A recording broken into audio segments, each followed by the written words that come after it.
Hey everybody, welcome back to Bullet Basics. You clicked on this video because you were intrigued by the fact that the Smith & Wesson M&P Shield couldn't possibly be the same size as the Springfield Hellcat. Well, today we'll find out. We don't have time today to send it over to Norm. We try to do that at least once a week. We just don't have time for Norm's shenanigans. So please like, subscribe, comment down below, engage with our channel as well as all other gun channels, and let's get to it. Okay, so let's get into it. Obviously on the right here we have the Smith & Wesson M&P Shield, and on the left we have the Springfield Hellcat.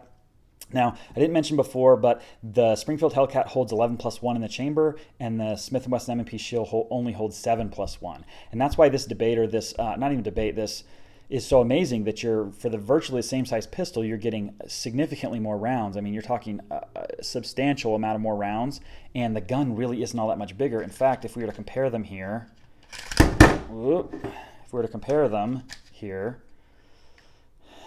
I mean, the shield is almost slightly bigger. It's a little bit thinner, and we're going to do the actual measurements here in a second, but it's a bigger gun overall, and it holds fewer rounds. And so that's why the Hellcat and the P365 originally, obviously, made such a splash in the industry, because you're getting so much more as far as round count. And so let's do it. Let's do the length, the overall length of these guns first. And I think the shield is going to be slightly too long for my caliper. It's only 6 inches. That's about right. So it's 6.0, right? Versus the Hellcat at the longest point is going to be about the same. 6.0. For the most part, it's the same. So lengthwise, it's virtually the same across the board. But height, that's where it gets really interesting. Let's take the shield, because I think that's actually slightly longer. We'll take the shield first and get it at its longest point. Let's get this out of the way.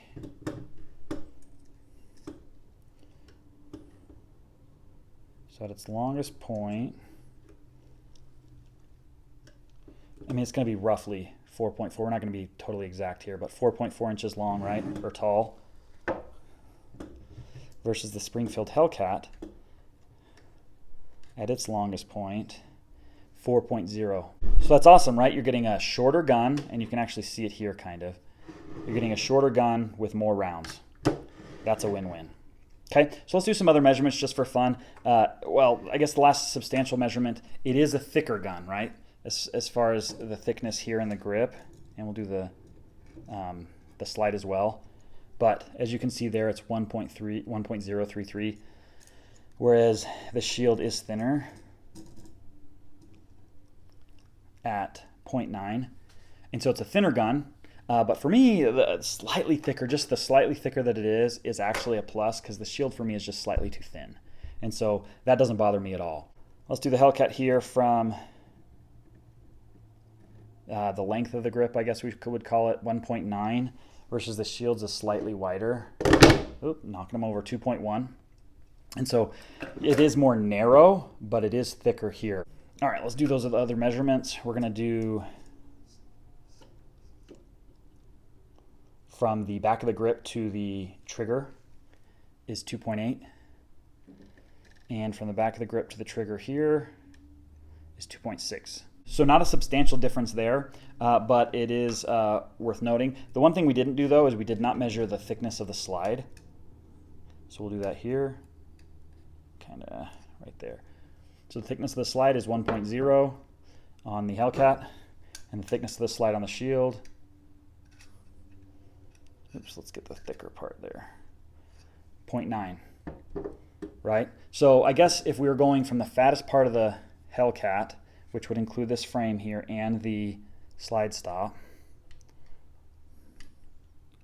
we've got 1.06.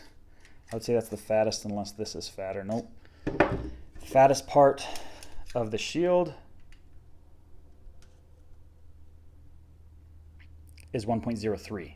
So 1.06 to 1.03, I mean, that's so insignificant that I just don't think it matters at all. And so safe to say, after doing some measurements, obviously they weren't exact. We just did them just to kind of get a general idea. They could be far more exact than they were.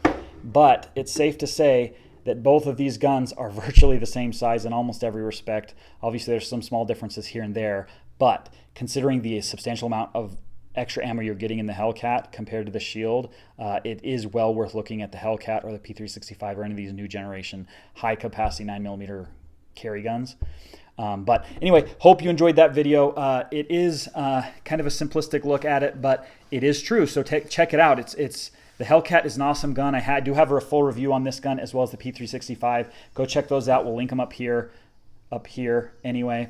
And we hope that this was valuable, guys. Like, subscribe, comment down below. We'll see you in the next video.